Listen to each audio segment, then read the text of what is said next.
Imagine if you can just picture a beach in Maine. Right. But I don't want you to picture the summer version. Yeah. No beach balls, no sunscreen, definitely no tourists eating lobster rolls. I want you to picture April 24th, 1980. Yeah, which, if you know, Maine early spring is basically a euphemism for still winter, but with more mud. Exactly. It's damp. That bone-chilling cold, the ocean temperature is lethal, the wind just cuts right through you. Right, and the sun is just barely trying to break through the gray. We are on Moose Licket Island. A very small, tight-knit community, the kind of place where everyone knows everyone's business. Yeah. So it's morning, just after sunrise, Mm-hmm. and on Hammock Beach we have two local teenagers, Johnny Gravlin and Nancy Arnell. And they're out for a morning run? Out for a run, jogging along the hard-packed sand, their breath misting in the freezing air. And then up ahead, they see something. A figure. Yeah, a man who seems to be just sitting there. He's leaning back against one of those metal litter baskets.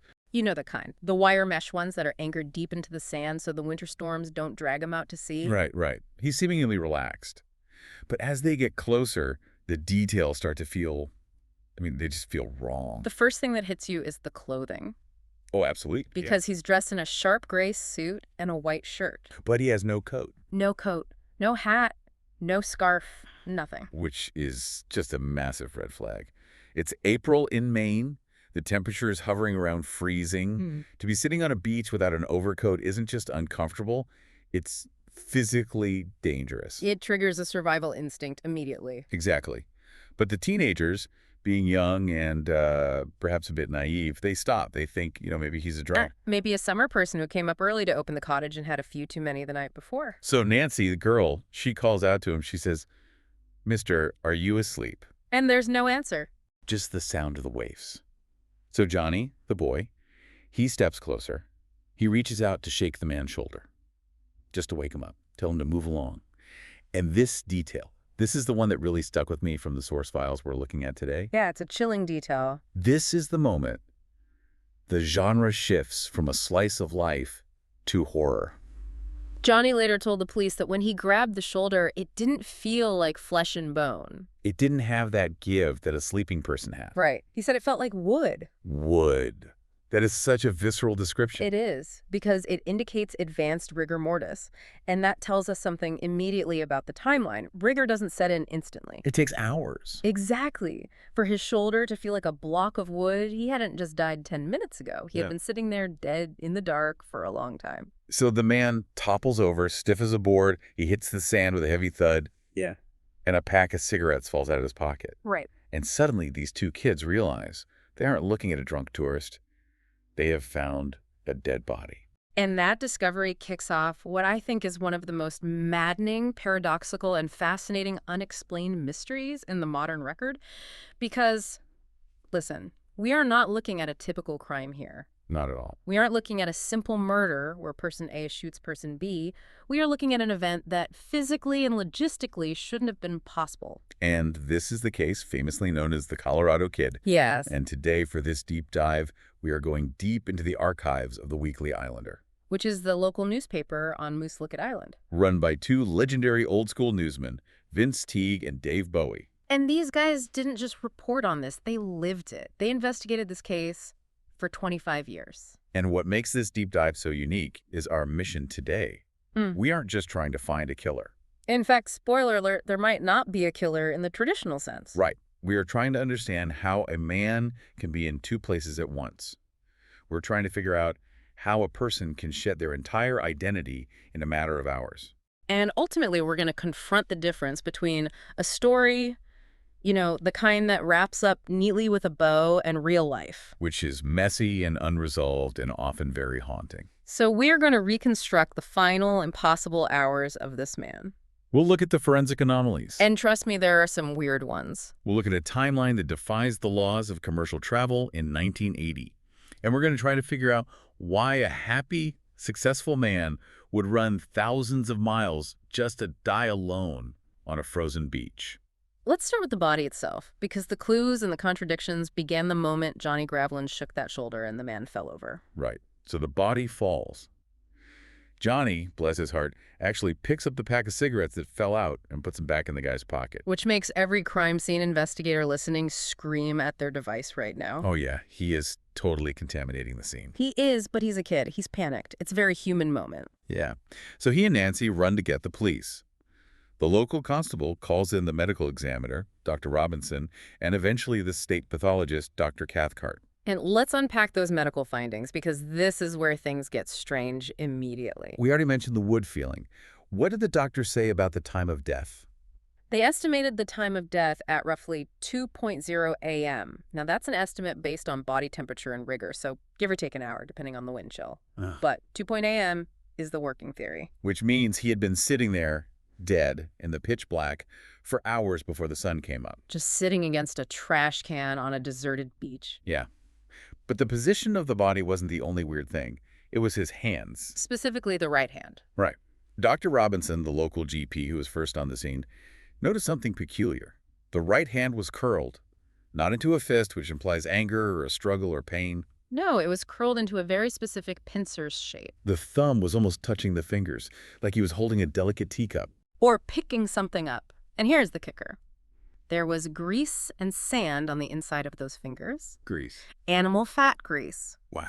This allows for a very specific forensic deduction. He was holding something greasy when he died, and because the death was likely instantaneous, or at least led to immediate unconsciousness, that muscle memory, that rigor, locked his hand in that position. So the million-dollar question, what was he holding? A piece of stick? A piece of steak. On the beach at 2:0 a.m. It sounds absurd. It sounds like something out of a surrealist painting.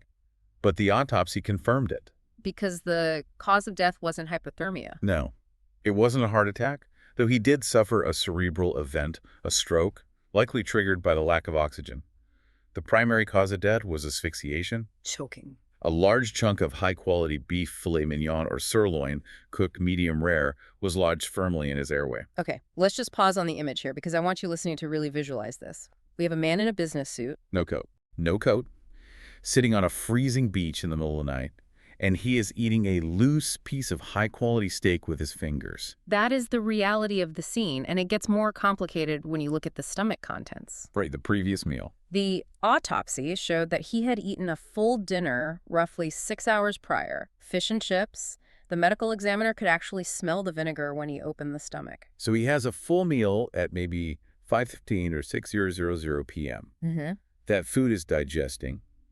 But the steak... But steak was a midnight snack. It hadn't started digesting at all. The stomach contained only that one chunk of meat that choked him, maybe a few small bites before it. He ate it immediately before dying. So he's sitting there, he takes a bite of steak, he chokes, and he dies. But you said his hand was empty when they found him, just the grease and the sand. Where did the rest of the steak go? This is where nature steps in. The theory, and it's really the only one that makes sense, is that a seagull swooped down after he died. Sometime between 2:0 a.m. and sunrise, a bird saw the meat in the dead man's hand and stole it. That explains the grease, the sand disturbance, and the empty pincer grip. That is incredibly grim. Just a lonely biological end. It is. But it establishes something crucial for our investigation. He didn't die of foul play in the traditional sense. He wasn't shot, stabbed, or poisoned. Though we will get to the toxicology later. Right. But he choked. It was an accident. But the circumstances surrounding that accident are where the mystery lies. Because normal people don't eat filet mignon on the beach at 2 a.m. in a suit. Exactly. Let's talk about his pockets. Because usually when you find a body, especially an unidentified person, you look for a wallet. You look for a driver's license, something that says, I am this person. And there was nothing. No wallet, no ID card, no keys, no library card. He'd completely stripped himself of his identity. But he hadn't emptied his pockets entirely. This is what the investigators called pockets inventory. And it's a bizarre collection of items. It feels like a riddle. Lay it out for us. What did he have? He had $17 in bills and change, loose in his pocket. He had a roll of Cert's breath mints. He had a pack of big red gum. Okay, pretty standard stuff. But then he had a book of matches with only one match struck, and a pack of Winston cigarettes with only one cigarette missing. Only one cigarette missing. Correct. And we know from the autopsy that his lungs were pink. He wasn't a smoker. There was no tar buildup. So let's reconstruct that. He buys a pack of cigarettes. He lights one match. He smokes one cigarette, or maybe just lights and holds it, and then he dies. It suggests the cigarette wasn't a habit. It was a specific action. Was it a signal? Was he lighting it to show someone where he was in the dark? Or was it a prop?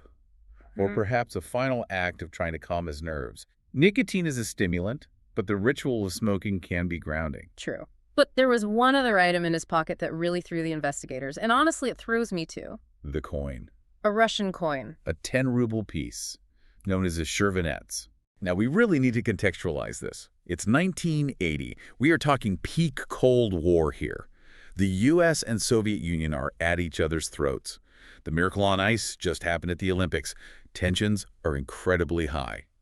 And this guy has Soviet currency in his pocket. And as the source material points out, it immediately raises the specter of espionage. Was he a spy? Was this a recognition signal? I'll be the man on the beach with the Russian coin. It feels like something out of a spy novel.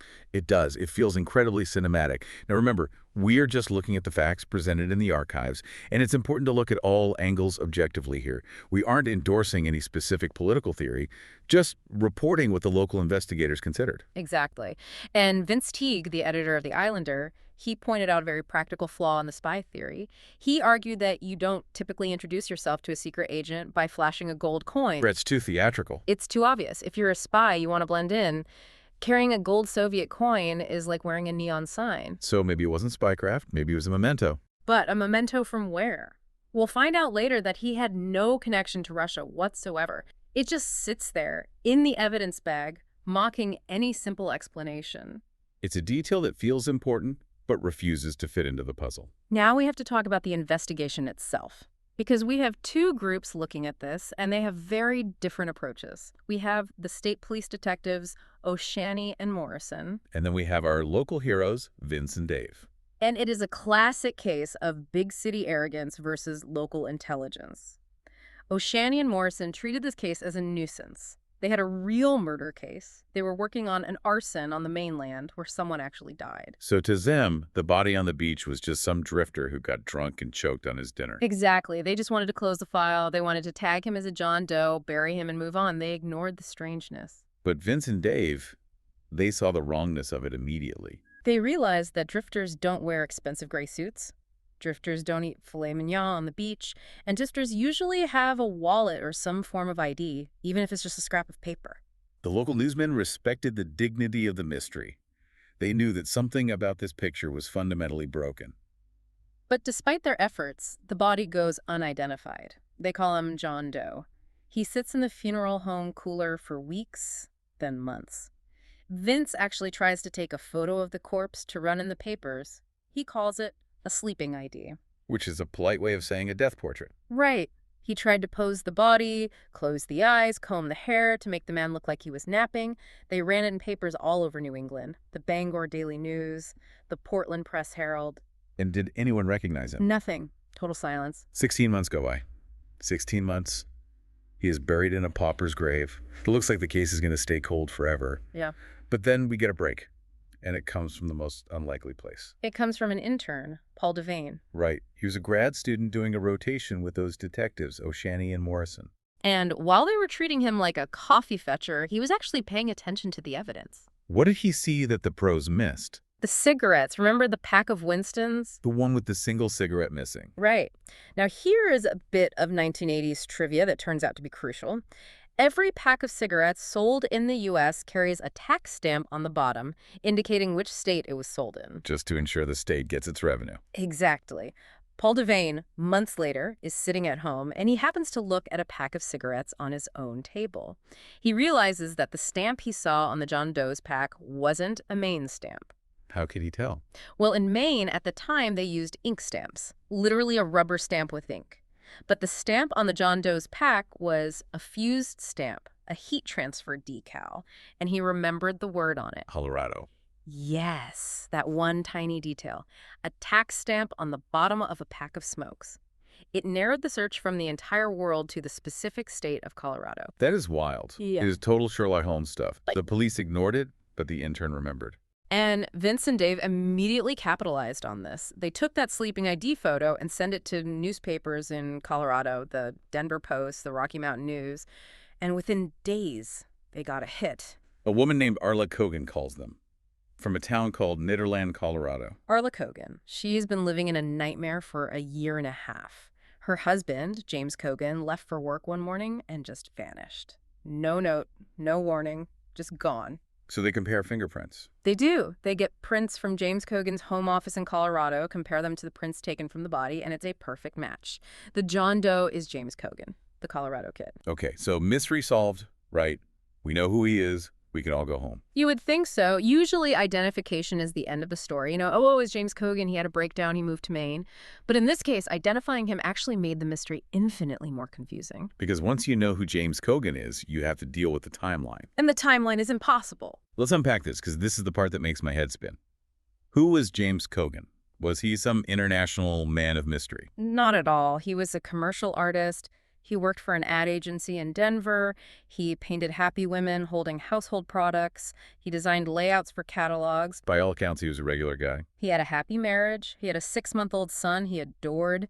He had no criminal record, no debts, no known affairs. He was happy. So he isn't running from anything obvious. No. And here is the finger game that Vince Teague used to explain the problem to the reporter in our source material. Imagine point A is Denver, Colorado. Point B is Jan's Wharfside, the restaurant in Maine where he ate the fish and chips. Okay, point A and point B. We have a witness, a colleague named George, who stood with James Cogan at the elevator in his office building in Denver. This was at 10:20 a.m. Mountain Time. They were chatting about work. Cogan seemed perfectly normal. 10:20 a.m. in Denver. Got it. Now, point B. A waitress at Jan's Wharfside in Maine serves James Cogan a fish and chips basket. She remembers him clearly. This happens at 5:30 p.m. Eastern Time. 10:20 a.m. to 5:30 p.m. That sounds like a decent chunk of time, 7 hours. It sounds like it until you do the math on the time zones. There is a 2-hour time difference. 10:20 a.m. in Denver is 12:20 p.m. in Maine. Oh, I see where this is going. So if he leaves Denver at 12:20 p.m. Maine time and arrives at 5:30 p.m., he has exactly 5 hours and 10 minutes to travel 2,000 miles. 5 hours to get from a downtown Denver office to a tiny fishing village on the coast of Maine in 1980. It's physically impossible by commercial means. We checked the flight schedules from 1980. There were no direct flights from Denver to Bangor, Maine. You'd have to connect in Boston or New York? Right. And the layovers alone would kill the timeline. The earliest he could have arrived commercially, best case scenario, was around 9:00 p.m., but he was eating fish and chips at 5:30. So how did he do it? Teleportation. Vince Teague looked into this exhaustively. There is only one theoretical way this works: the charter jet theory. Okay, walk me through that. How does that play out? It requires military precision. James Cogan steps onto that elevator in Denver at 10:20. When he hits the lobby, he doesn't walk, he runs. There is a car waiting at the curb, engine running. It speeds him to Stapleton Airport, not the main terminal, but the general aviation area. Okay, so no security lines, no checking bags. Exactly. There is a Learjet gassed up and waiting on the tarmac. He runs up the stairs, the door closes, they take off immediately. He's flying private. He has to be. Now, a Learjet can do about 500 miles per hour. If they had a strong tailwind, if the jet stream was pushing them east, they could make the flight to Bangor, Maine in about 3.5 hours. That gets him to Maine. It gets into Bangor. But Tinnock, the town where he ate dinner, is another hour's drive from the airport. Oh, right. So the plane lands. Another car is waiting on the tarmac in Bangor. He jumps in. They speed to the coast. He walks into Jan's Wharfside at 5:30 p.m. That is tight. That is unbelievably tight. It is excruciatingly tight. If there's traffic in Denver, he misses it. If the wind isn't blowing the right way, he misses it. If the car in Bangor is 5 minutes late, he misses it. But the bigger question is why? Why would a commercial artist who draws pictures for toilet paper ads do this? And how could he afford it? That is the multi-$1,000 question. A charter like that, in 1980 money, would cost a fortune. But the police checked his bank accounts. There were no large withdrawals. He had cash in his pocket, but only $17. So someone else paid for it. Someone else arranged the car. Someone else arranged the jet. This implies a level of premeditation and resources that James Cogan simply did not have. It suggests he was being extracted. Or summoned. This wasn't a whim. You don't accidentally charter a Learjet. This was a mission. Precisely. And remember, he left everything behind. His portfolio, his job, his baby. He just walked out of his life and got into that car. Let's talk about those final hours on the coast.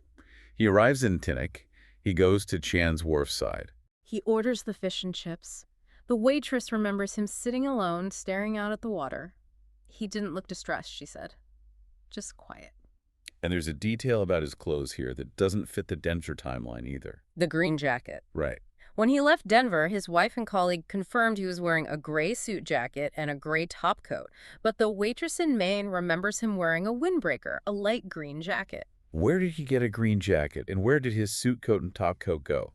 This is the identity shedding theory. Somewhere along the line, maybe on the plane, maybe in the car, he swapped clothes. Did someone give him the green jacket? Did he have it stashed? And more importantly, when his body was found the next morning, the green jacket was gone too. He was just in his shirt sleeves. So he arrives with a gray coat, changes into a green jacket, dies with no jacket. It's like he's being stripped layer by layer the closer he gets to the end. After dinner, he gets on the ferry, the 6:00 p.m. ferry to Mooselookit Island. This is the last ferry of the day. And this is where we get that haunting detail about the coffee. Tea for the tillerman. Yeah. It's an old maritime tradition or superstition. If you want a safe crossing, you bring a hot drink for the ferryman. Cogan brings a cup of coffee up to the pilot house and gives it to Guard Edwick, the ferry operator. What does he say? Guard remembers him saying something like, smooth crossing, or maybe, it's been a long time coming. It's been a long time coming. That sounds really final. It does. It sounds like a man approaching a destination he has been thinking about for a long time, even though, as far as his wife knew, he had never been to Maine in his life. He gets off the ferry. It's getting dark. It's getting cold. He walks through the village. He walks past the houses with their warm yellow windows, and he keeps walking until he hits Hammock Beach. And this is where the timeline ends. He sits down against that litter basket. At some point, he acquires that piece of steak. The steak that kills him, we still don't know where he got it. You can't buy a loose piece of cooked filet mignon on a beach at 2 a.m.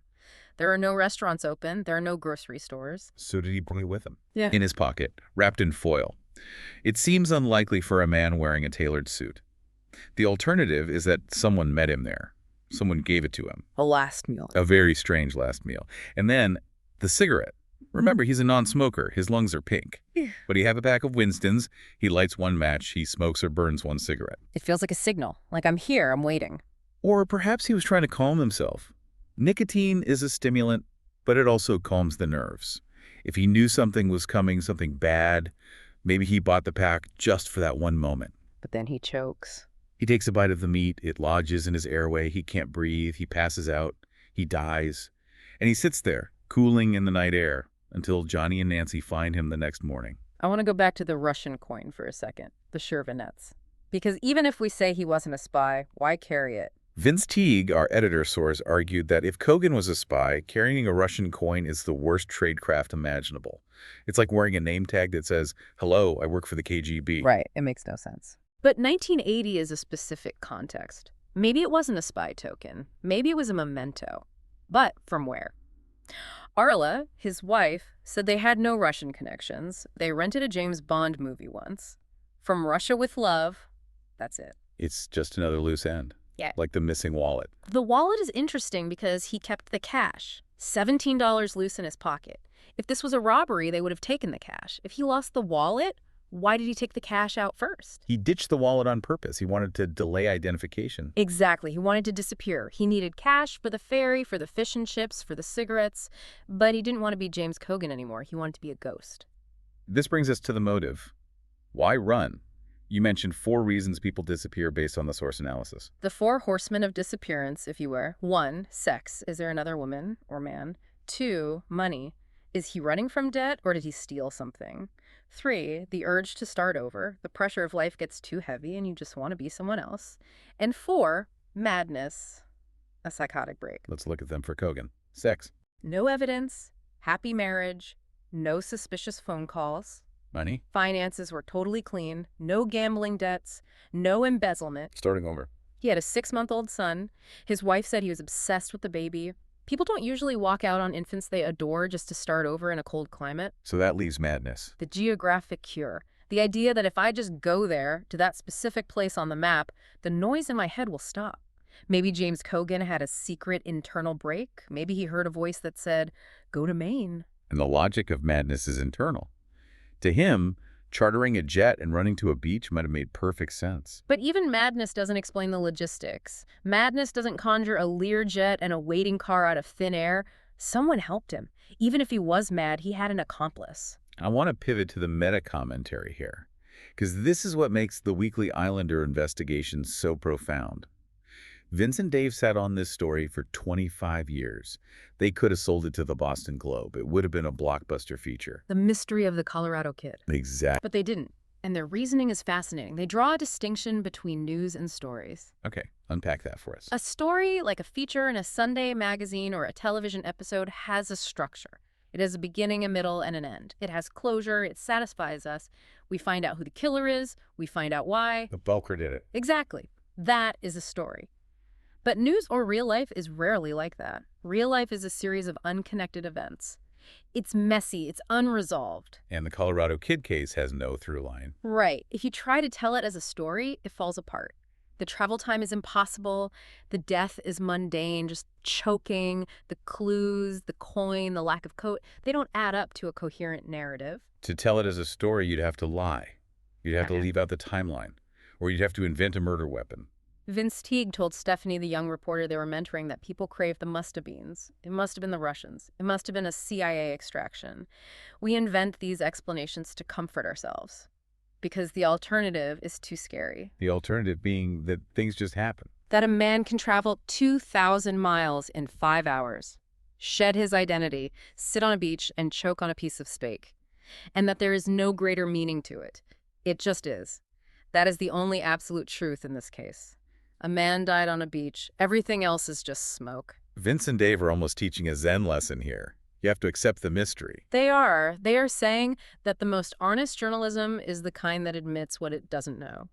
By refusing to turn the Colorado Kid into a sensational feature story, they preserve the truth of his death. They let him remain a mystery rather than turning him into a fiction. That is deeply respectful, actually. It is. It's an act of honoring the dead man's reality, however confusing it was. So we've reconstructed the final hours. We've looked at the impossible timeline. We've analyzed the pockets. And we're left with the mystery. A mystery that haunts you because it's so specific. It's not vague. The details are sharp. The wood-like shoulder, the smell of vinegar, the Colorado tax stamp.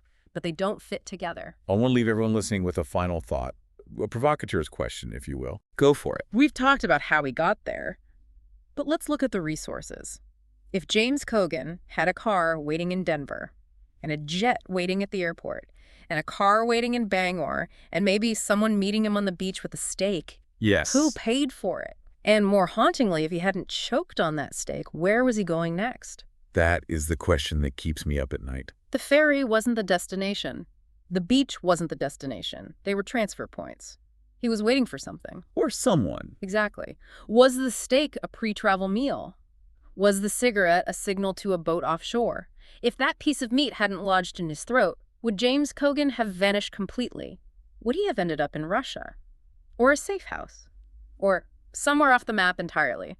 Perhaps the tragedy isn't that he died. Perhaps the tragedy is that he almost made it. He pulled off the impossible journey. He stripped away his life. He was inches away from the next phase, and then a biological accident stopped him cold. And maybe the scariest part isn't what happened to him.